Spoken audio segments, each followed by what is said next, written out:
Well, good evening. How are you guys doing tonight?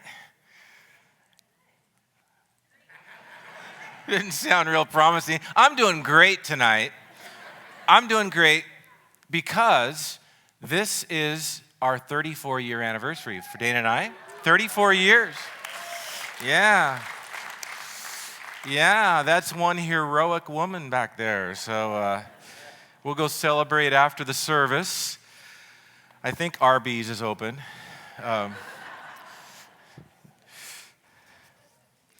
So a newspaper carried this true story. The title was Tattoo the Basset Hound.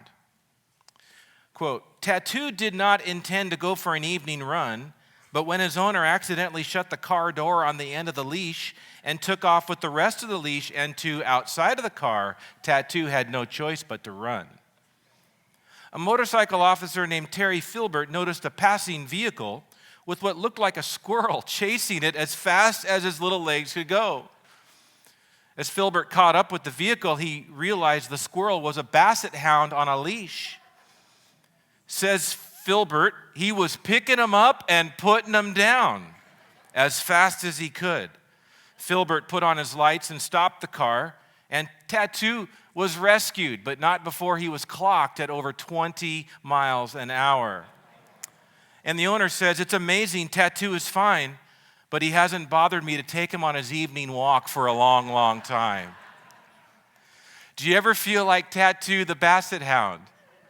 You're picking them up and putting them down as fast as you can. Check this out.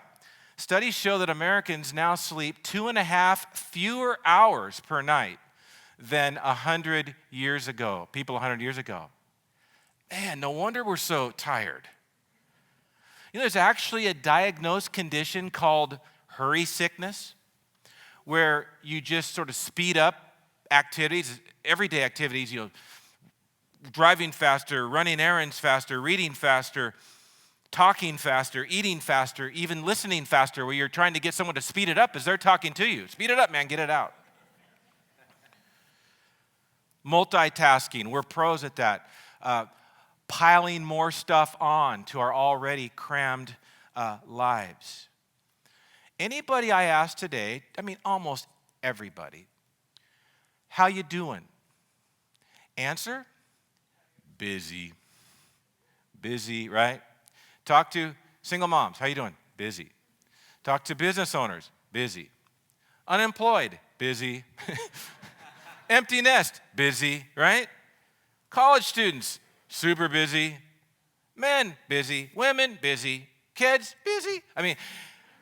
Everybody is busy. Americans work 137 more hours per year on average than the Japanese. We work 260 hours more per year than the British. And we work 500 hours more per year than the French. Although I'm not sure that's a comparison that we are concerned about. Like that old song by Alabama, the lyrics something like, I'm in a hurry to get things done. I rush and rush until life's no fun. All I've got to do is live and die, but I'm in a hurry and I don't know why. I think I know why. I think we say busy because what we're really trying to say is, I matter, I'm valuable, I'm important, because I'm busy. And what about all these so-called labor-saving devices? Supposed to save us a bunch of time and shorten our work weeks? Computers, tablets, cell phones. Come on, that's laughable. 75% of Americans sleep next to their phone. 90% of Americans, their phone, they check it first thing when they wake up. Immediately, 90%. Corrie ten Boom was right when she said, if the devil can't make us bad, he'll make us busy. Both have the same effect. Both busyness and sin cut us off from the life that God has for us. And so throughout this Exodus series, and this really is the last message today, we've been talking about Sabbath at different times as it's come up in those scriptures that you see on the screen. And so our question today is, what is it? What we've been saving this for today. Like, what is Sabbath? And of course, the Big Ten, I call it, the Ten Commandments, the fourth is really the most succinct statement about the Sabbath. Exodus 28, remember the Sabbath day by keeping it holy. 6 days you shall labor and do all your work, but the seventh day is a Sabbath to the Lord your God. On it you shall not do any work, neither you, nor your son or daughter, nor your male or female servant, nor your animals, nor your foreigner residing in your towns. For in 6 days the Lord made the heavens and the earth, the sea and all that is in them, but he rested on the seventh day. Therefore the Lord blessed the Sabbath day and made it holy. Now that word Sabbath literally means to stop, to cease, and to delight. A huge gift from God for the Jewish people who hadn't had a day off for over 400 years in their slavery. Not just a day off, but a very special day, holy to the Lord, set apart. And what we're going to do today is we're going to talk about this concept of Sabbath and consider how it should be practiced in our lives. Now, for me personally, in my faith journey, I've gone from no regard to Sabbath, didn't think it even mattered, didn't think it was important at all, to today I'm kind of fanatical about it, passionate about it. And so just kind of my journey a little bit, I have some, I'm more type A than B, kind of want to get things accomplished, check things off the list, very task-oriented. So I'm very vulnerable to hurry sickness and busy sickness. I was raised in the Christian mentoring I had was kind of cut in this stream. I learned saying things, I learned sayings and phrases like this, maybe you've heard this, I'd rather burn out than rust out. And then finally it dawned on me one day, either way you're out. Or how about this phrase? This was a big one for us. The devil never takes a day off, right? And I started considering that one day, and I'm like, wait a second, since when do I want to be like the devil? Right? I mean, last time I checked, he loses. And busyness looks more like the devil than Jesus. Well, then a series of things started happening in my life that just kind of give you a really quick overview of this. I started noticing a lot of people, and they just started crashing, like physically, emotionally, spiritually. They many of them godly leaders, not all leaders, but just couldn't sustain the pace that they were on anymore, and they absolutely just broke down. Families blown apart, people walking away from the fellowship, people walking away from the faith even. In many cases, catastrophic spiritual collapse. A pastor was on his way to preach on a Sunday morning to his church, and he ended up in the next town. Like he had no idea where he was. He just completely broke down. He was sitting on the curb, and he called his son. He said, please come pick me up. I don't know where I am. Others ended up in the fetal position on the couch. All kinds of people, different walks of life. And I started to realize, man, something's going on here, and maybe this could happen to me.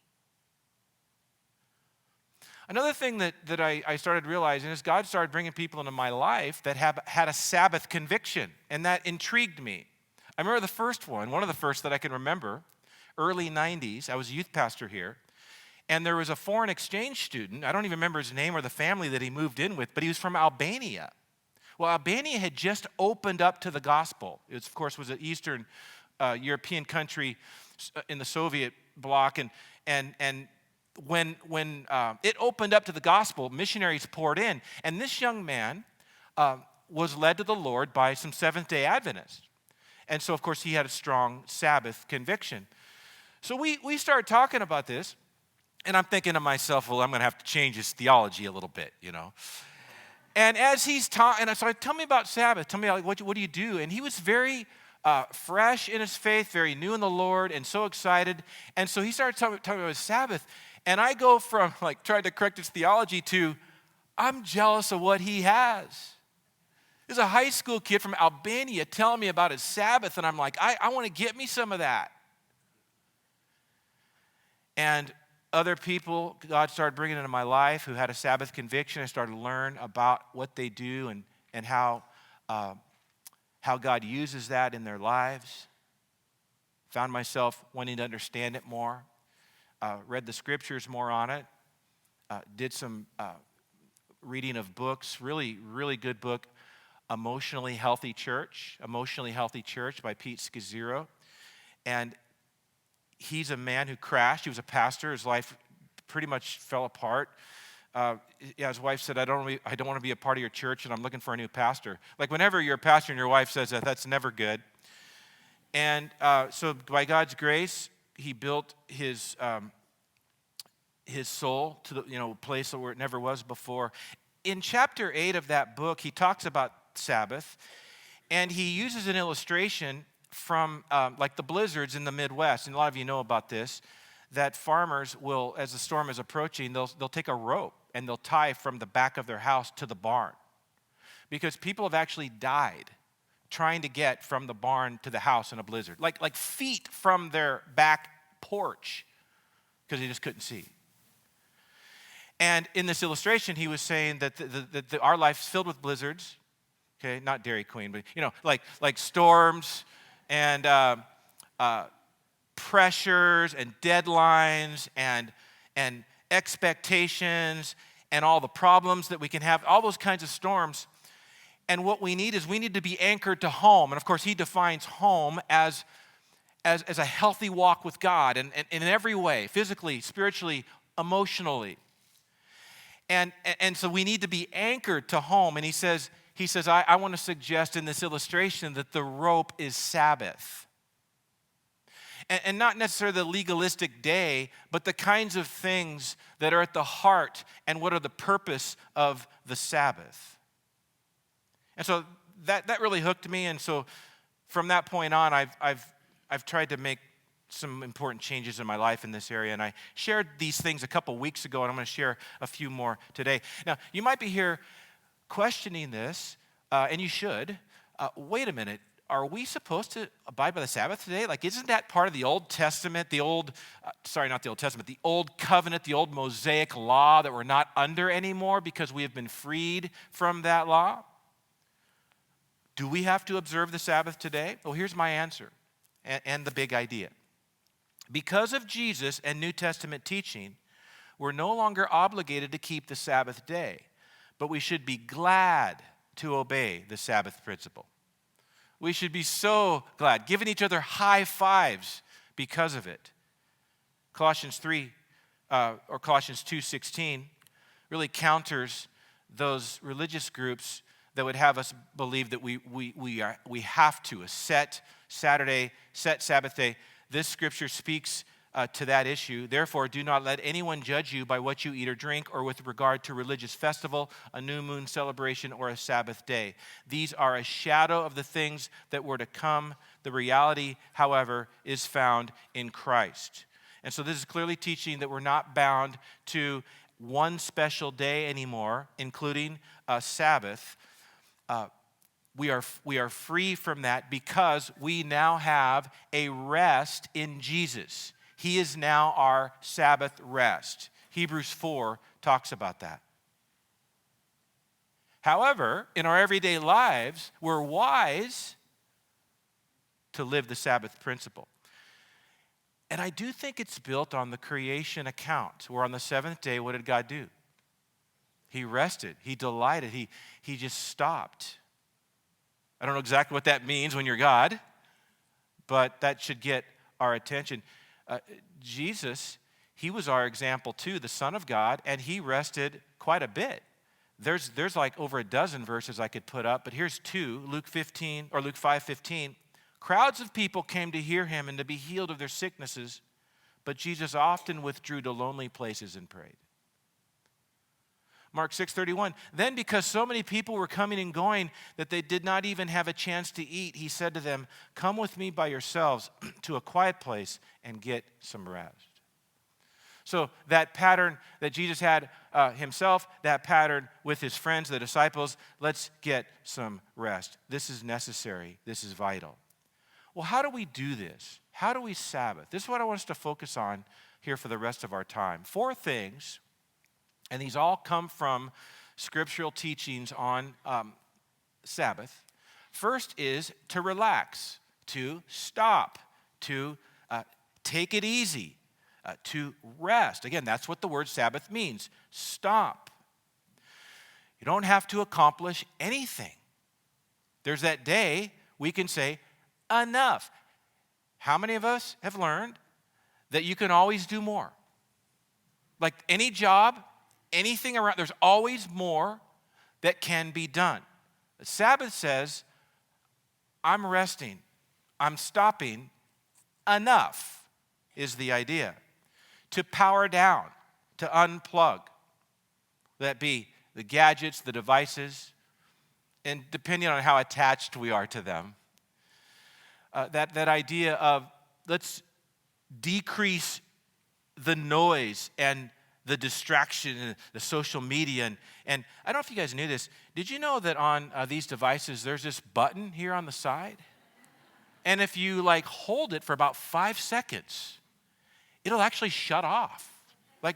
Have you learned that? Okay. Now, if you have an iPhone, what you'll notice, like me, is the last picture you'll see before the phone shuts off is what? Picture of an apple with a bite taken out of it.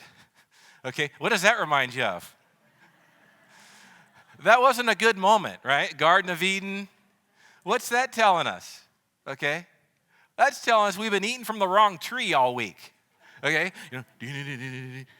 running into things, No, I do. I love my cell phone. I'm just joking. But this idea of, hey, let's unplug, let's rest, let's stop. Number 2 is to renew. And that's to do things that we enjoy doing, that fuel us, that energize us. It might be, sleeping in and a hike, getting out in nature, a certain hobby, reading, a good movie, extended time with God. For me, it's all those. All those, put them all together, and you're kind of getting close to, perfect Sabbath for me personally. And of course, other things I could add to that list. If we're going to renew, and if we're going to get refueled, and if we're going to truly Sabbath in this principle of Sabbath, then, and if there's going to be any health and success to it, we're going to have to learn to say no to some things. To say yes to Sabbath means you have to say no to certain things that don't fuel you, don't energize you. That might sound selfish, and there's some things you can't say no to, of course. But I mean, the idea is we have this permission to say no to certain expectations, to certain people, to certain activity. As it's kind of like it's protected. It's a boundary. There's things you're trying to do on other days, right? So to sort of clear the plate so that whatever that Sabbath day is for you, for me it's Friday, and so you're trying not to do certain things on that day. I'll sometimes be up super late Thursday night just because I don't want to push it into the Sabbath. Someone said that we typically, most of us, have 2 days off a week. And to try to cram on that one of those 2 days, the things that you just got to do, right? But they don't necessarily rest you or energize you. Then the other day, try to protect that and really get a true rest and renewal.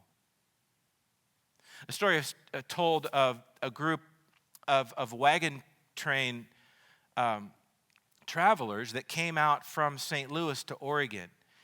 And in this one particular group, they all believed in the Sabbath. It was very important to them. But they decided they're going to press through and go 7 days because winter was approaching. But there were some people in that group that decided, no, we want to honor God. We feel in our conviction that we do need to rest 1 day in 7. So there's 2 different groups that started out west. Guess who arrived in Oregon first? The group that rested. God's ways have a tendency of being right, if you haven't learned that already. Look at some of the healthiest people in the world. Again, Seventh-day Adventists. Did you know that they live on average 14 years longer than others? 14 years longer. Now, I disagree with some of their theology, Old Covenant theology, but I'm so inspired by this, because you got to believe the Sabbath has, diet I think has something to do with it, but you got to believe this Sabbath conviction has something to do with it as well. Scientists have discovered that our bodies have a built-in 7-day cycle that requires renewal. Like each night, you got to sleep so your body gets renewed and healed for the next day. Same thing once a week, there needs to be a shutting down so that the body can renew. It's like if you lift weights, the lifting of the weights breaks down the muscle. As you rest, they build. So these illustrations are kind of like this. I mean, we could talk a long time about the work-rest rhythm that God's built into creation. The 7-day week is really interesting because if you studied history on this subject, the attempts to try to change the 7-day week have failed miserably. There have been some attempts to make a 10-day work week, more for production, or in the case of the French Revolution, France actually tried to de-Christianize the calendar. So they and get more productivity. So they created a 10-day week. Failed miserably. People burned out, production decreased, and suicide rates skyrocketed. There are other examples of this happen throughout history as well. They've discovered with children, those who are like constantly busy and wired and just always got the gadgets and always going from thing to thing and the practice and all that kind of stuff, that their brain development is impaired because of the lack of space and margin. Like, remember when you were a kid, you could just like have time to go out and play? Wise parents will build that downtime into their kids' schedules. So when we talk about renewing, really what we're talking about is a rest that is a soul rest. That's what Jesus talked about in Matthew 11 when he said, "Come to me, all you who are weary and burdened, and I'll give you rest, and you'll find rest for your souls." So what we get caught up in, if we're not careful, is we're just so busy all throughout the weekend and just doing all these different things, and there really isn't true holistic rest that's taking place.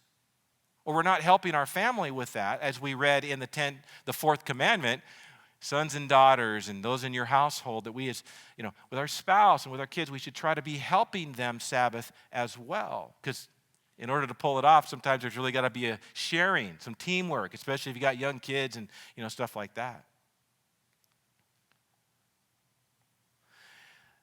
There's a phenomenon in military history that I just learned about. I want to share with you.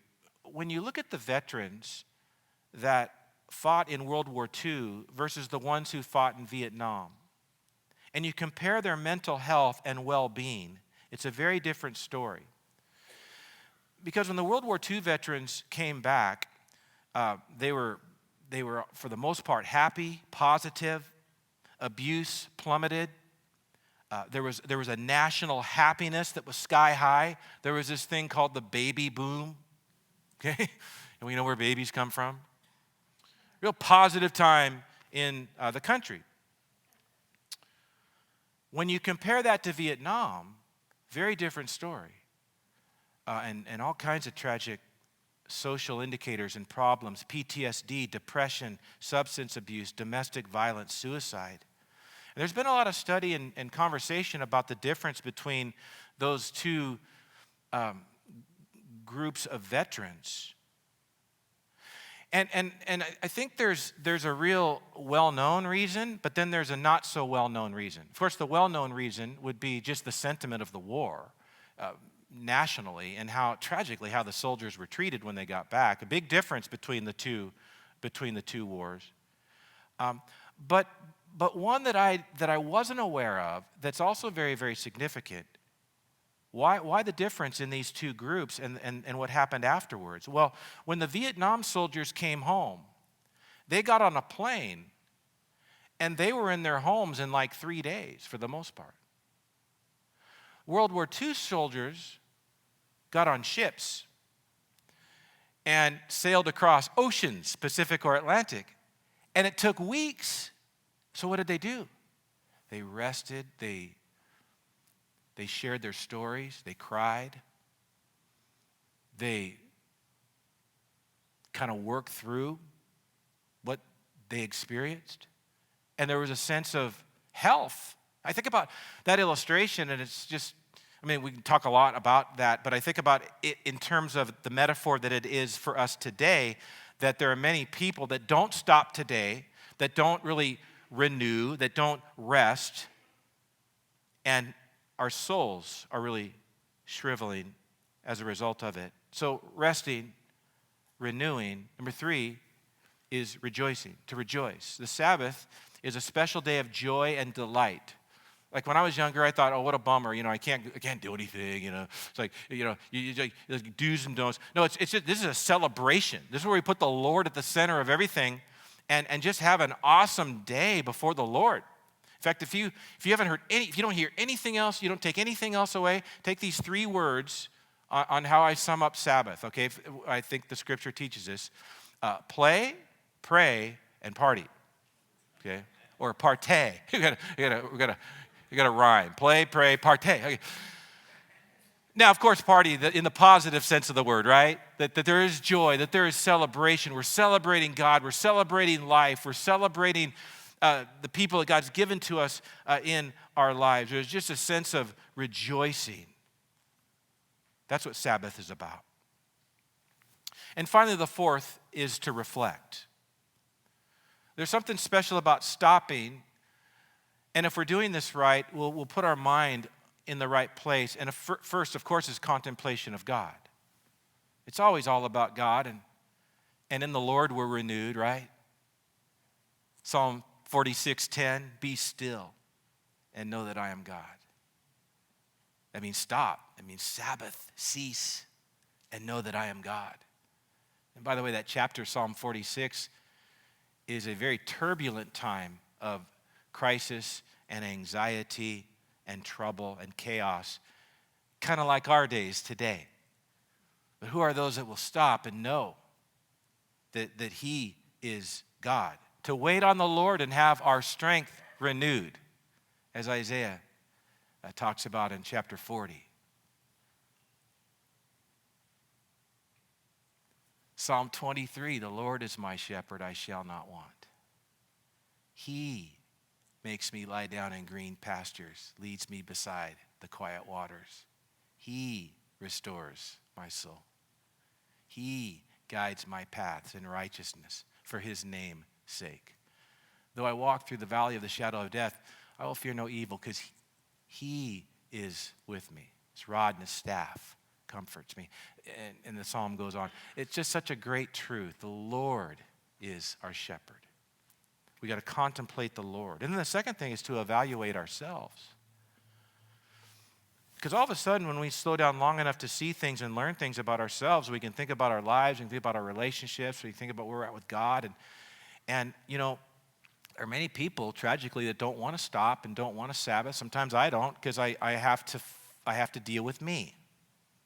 I got to think about my life, my areas of necessary growth. We need to be alone, but we don't want to be. If I was a counselor, one of the first questions I'd ask people that I was counseling is, are you taking a Sabbath? Are you taking a true Sabbath? If I was a physician, same question. Are you taking a true Sabbath? And because, how many physical and emotional, set aside the spiritual for you, physical and emotional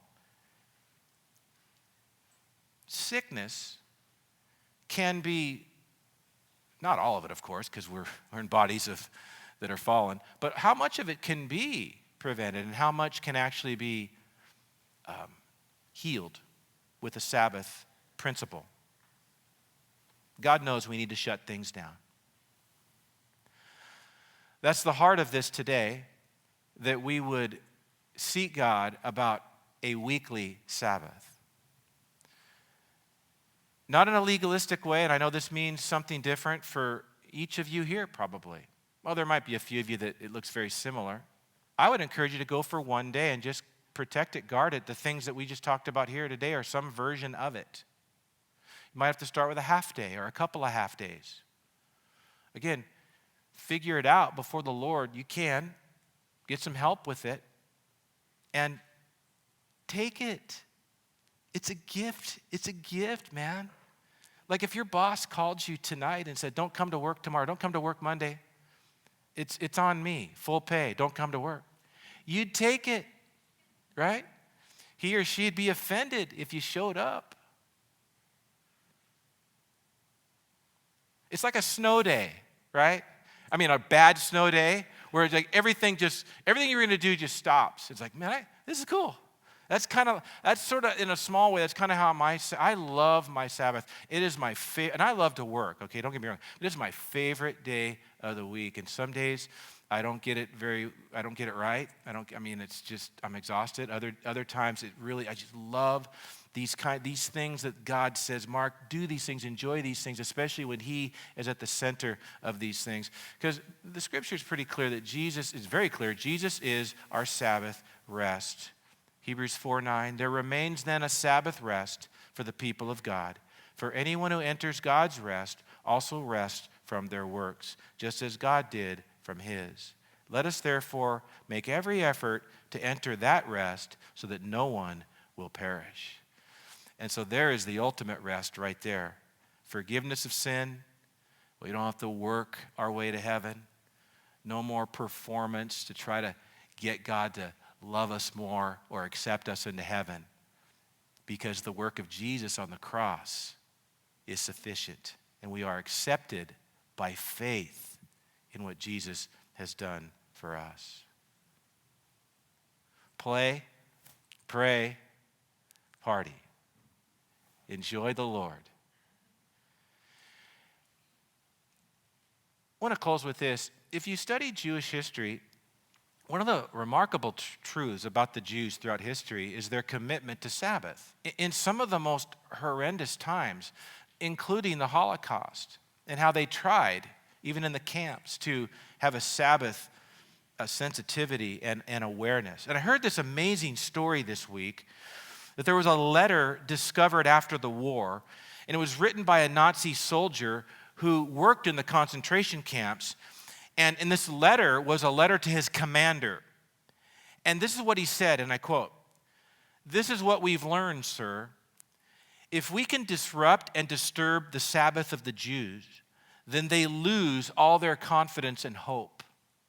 And check this out. He said, "Because whenever the Jews keep the Sabbath, it's like they get their spirits back."